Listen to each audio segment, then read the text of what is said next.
بسم اللہ الرحمن الرحیم۔ السلام علیکم بچوں۔ آج ہمارا جو ٹاپک ہے وہ ہے عام انتخابات 1945-46۔ تو برصغیر میں عام انتخابات کروانے ضروری تھے۔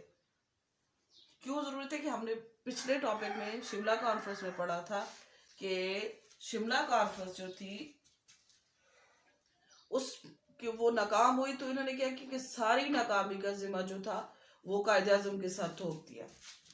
تو قائد اعظم نے جب سر تھوپ دیا تو یہ ضروری ہو گیا تھا کہ یہ جاننا کہ قائد اعظم نے کہا تھا کہ مسلم لیگ ہی مسلمانوں کی واحد نمائندہ جماعت ہے، تو اس کو جاننے کے لیے بہت ضروری تھا کہ انتخابات کروائے جاتے۔ تو برصغیر میں عام انتخابات کروانے ضروری تھے کیونکہ جنگ عظیم دوم کے خاتمے اور شملہ کانفرنس کی ناکامی کے بعد اب کیا کرنا تھا، اندازہ لگانا لازمی ہو گیا کہ مختلف سیاسی جماعتوں کی عوام میں کیا حیثیت ہے، یعنی کہ مسلم لیگ کی مسلمانوں میں کیا حیثیت ہے اور کانگریس کی مسلمانوں میں کیا حیثیت ہے، اور وہ برصغیر کے مسلمان مستقبل کے بارے میں کس جماعت کے موقف سے ہم آہنگی رکھتے ہیں، کہ آیا وہ مسلم لیگ سے ہم آہنگ ہے کہ تقسیم ہونی چاہیے ہندوستان کی، یا پھر وہ کانگریس کے موقف سے ہم آہنگ تھے کہ متحدہ ہندوستان ہونا ضروری ہے۔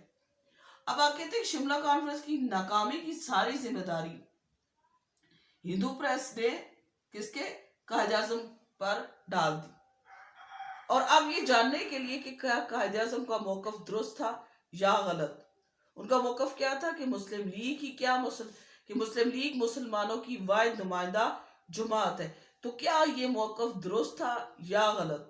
اب اس کو جاننے کا ایک ہی طریقہ تھا، کیا طریقہ تھا کہ عوام سے رجوع کر کے، کس سے رجوع کی جائے، عوام سے رجوع کر کے ان کی رائے لی جاتی۔ دوسرے نمبر پہ کیا تھا کہ حکومت برطانیہ پر امریکہ کا دباؤ بھی تھا، کہ کیا دباؤ تھا کہ برصغیر کے سیاسی مسائل کا حل ڈھونڈا جائے۔ اب اس صورتحال میں برطانوی حکومت نے عوامی رجحانات کا پتہ چلانے کی خاطر عام انتخابات کے انعقاد کا اعلان کیا۔ عام انتخابات کے لیے انہوں نے کہا کہ دسمبر 1945 میں مرکزی اسمبلی اور جنوری 46 میں صوبائی اسمبلی کے انتخابات کروانے کا فیصلہ ہوا۔ تمام جماعتوں نے انتخابات میں حصہ لینے کا اعلان کر دیا کہ اب اس انتخابات میں حصہ لینے کا تو اعلان کر دیا، تو اب اس کو یہ تھا کہ دونوں جماعتوں کے منشور انہوں نے اپنے اپنے پیش کی۔ تو کانگریس نے کیا کیا، سب سے پہلے اپنا منشور پیش کیا۔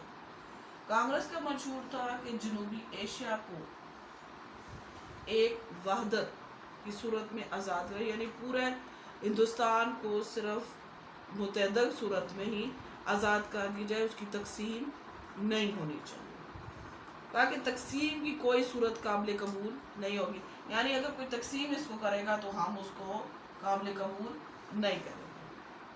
اکھنڈ بھارت قائم رہے گا، کہ بھارت جو ہے جتنا وہ ابھی ہے آخر تک وہ اتنا ہی رہے گا، اس کو ہم تقسیم نہیں کریں گے۔ اور کانگریس کا دعویٰ تھا کہ وہ برصغیر میں تمام گروہوں اور فرقوں، یعنی جتنے بھی گروہ ہیں برصغیر میں اور جتنے بھی فرقے ہیں، ان سب کی نمائندہ جماعت ہے، اور اس کے ساتھ ساتھ مسلمان بھی۔ اس کا یہ کہنا تھا کانگریس کا کہ ہمارے نقطہ نظر سے مسلمان بھی ہمارے اس چیز سے ہم آہنگ ہیں کہ واقعی کانگریس ہی جو ہے وہ تمام فرقوں اور گروہوں کی نمائندہ جماعت ہے۔ یہ تو تھا کانگریس کا منشور۔ اب مسلم لیگ کا منشور تھا۔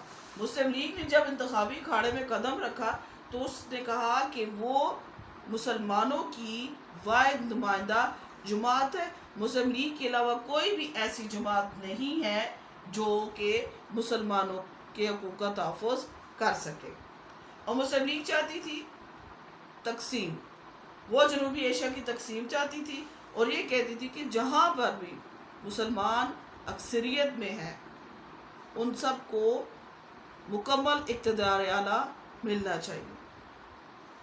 قائد اعظم نے تو یہی بات کی کہ انہوں نے کہا کہ اگر ان کا دعویٰ تھا کہ انتخابات میں استصواب پاکستان کے بارے میں ہی بات ہوگی، عام انتخابات پاکستان کے بارے میں استصواب رائے ہوگا، یعنی اینڈ ہوگا، کہ اس میں ہمیں پتہ چل جائے گا انتخابات میں کہ کیا آیا واقعی مسلم لیگ مسلمانوں کی نمائندہ جماعت ہے یا جو کانگریس کا دعویٰ ہے کہ وہ تمام فرقوں گروہ کی نمائندہ جماعت ہے، دونوں کے بارے میں کھل کر واضح ہو جائے گا۔ اس کے ساتھ ساتھ قائد اعظم نے یہ بھی کہا، انہوں نے کہا کہ اگر مسلمان اگر مسلم لیگ کا ساتھ دیں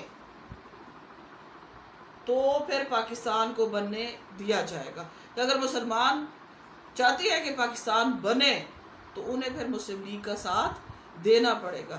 اگر وہ نہیں چاہتے کہ پاکستان نہ بنے تو اس صورت میں کیا ہوگا کہ ہم لوگ خود اس اپنے مطالبے سے دستبردار ہو جاتے ہیں، یعنی ہم خود پیچھے ہٹ جاتے ہیں، ہم الیکشن سے ہی پیچھے ہٹ جاتے ہیں کہ ہمیں اب ضرورت ہی نہیں ہے پاکستان کی، تو ہم پھر کس کے لیے الیکشن کرتے ہیں۔ اس لیے انہوں نے کہا کہ اگر وہ پاکستان کو اب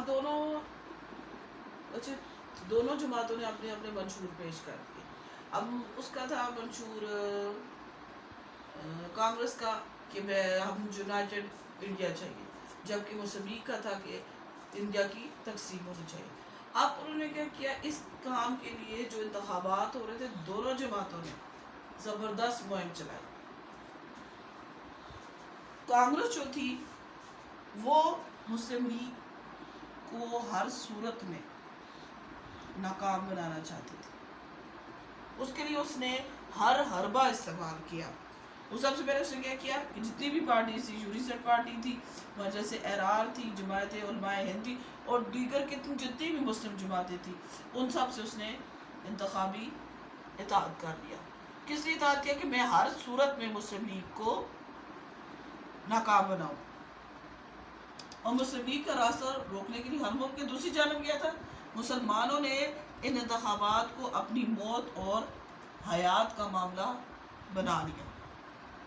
قائد اعظم جو کہ بیمار بھی تھے، اس کے ہونے کے باوجود انہوں نے ملک گیر دورے کیے تاکہ کسی صورت میں بھی ہم لوگ ہندوؤں سے پیچھے نہ رہ سکے۔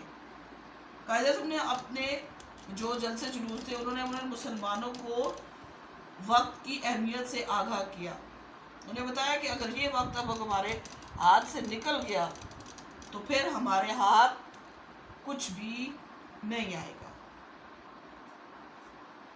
جو جتنی بھی جماعتیں تھیں جو مسلمانوں کا ساتھ چھوڑ کے وہ کانگریس میں شامل ہو گئی تھی، ان کے جتنے بھی علماء تھے، ان تمام علماء نے کیا کیا کہ انہوں نے اپنی جماعتیں، زیادہ تر جو علماء تھے انہوں نے اپنی جماعت کو چھوڑ کر وہ لوگ مسلم لیگ میں شامل ہو گئے۔ اور جب قائد اعظم اپنے جلسے جلوسوں میں جاتے تو انہوں نے وہاں پر کھلم کھلا چیلنج کیا کانگریس کو۔ انہوں نے کہا کہ اب پاکستان کے مطالبے کو ہر صورت میں مسلم لیگ سچا ثابت کرے گی۔ اور اس کے لیے کیا ہوا کہ جتنے بھی طلبہ و طالبات تھے وہ سارے کے سارے میدان میں نکل آئے، شہر شہر کریا کریا لیگی کارکنوں کی ٹولیاں پہنچنے لگی، اور جو اس وقت فضا تھی وہ پاکستان زندہ باد کے نعروں سے گونجنے لگی، اور اس کے ساتھ ساتھ نعرے گونجنے لگ رہے تھے کہ بن کے رہے گا پاکستان، لے کے رہیں گے پاکستان۔ نعرے ہر جگہ پہ گونج رہے تھے کہ بن کے رہے گا پاکستان، لے کے رہیں گے پاکستان، پاکستان کا مطلب کیا، لا الہ الا اللہ۔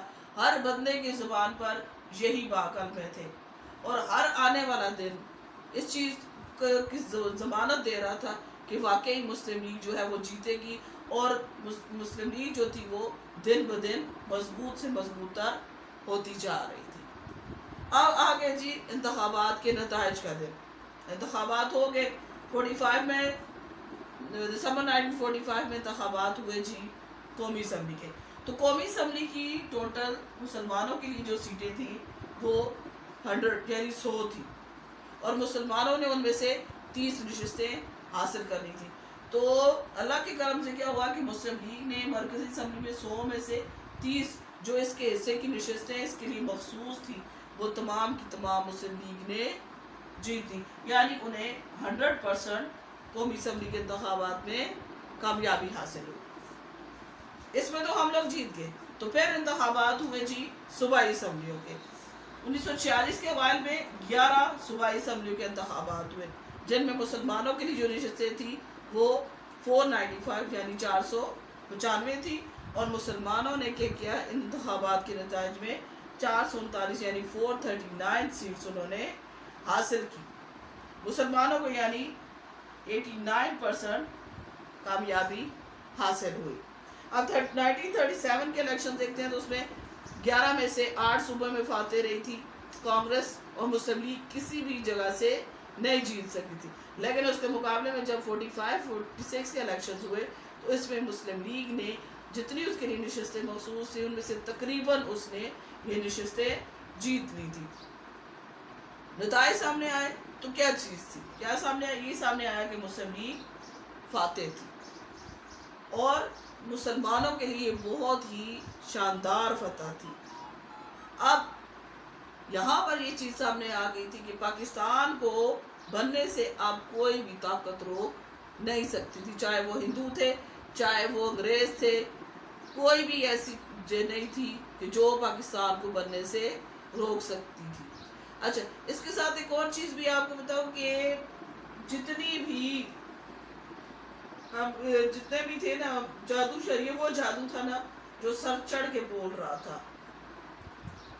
حالانکہ میں نے آپ کو پہلے بتایا کہ کانگریس نے مسلم لیگ کو ناکام کرنے کے لیے تمام جتنی بھی سیاسی جماعتیں تھیں مسلمانوں کی، ان سب کے ساتھ اس نے اتحاد کیا، لیکن مسلم لیگ نے کسی کے ساتھ اتحاد نہیں کیا۔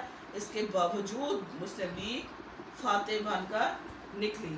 اور ایک اور سب سے بڑی چیز یہ تھی کہ جو شملہ کانفرنس میں بات بتائی جا رہی تھی کہ قائد اعظم کا کی وجہ سے شملہ کانفرنس ناکام ہوئی ہے، کہ ان کا موقف تھا کہ مسلم لیگ ہی واحد نمائندہ جماعت ہے، تو ان 45-46 کے انتخابات نے اس بات کو ثابت کر دیا تھا کہ واقعی مسلم لیگ ہی مسلمانوں کی واحد نمائندہ جماعت ہے، اور قائد اعظم کے اس موقف کو بالکل درست ثابت کر دیا تھا کہ مسلمانوں کی واحد نمائندہ جماعت صرف مسلم لیگ ہے۔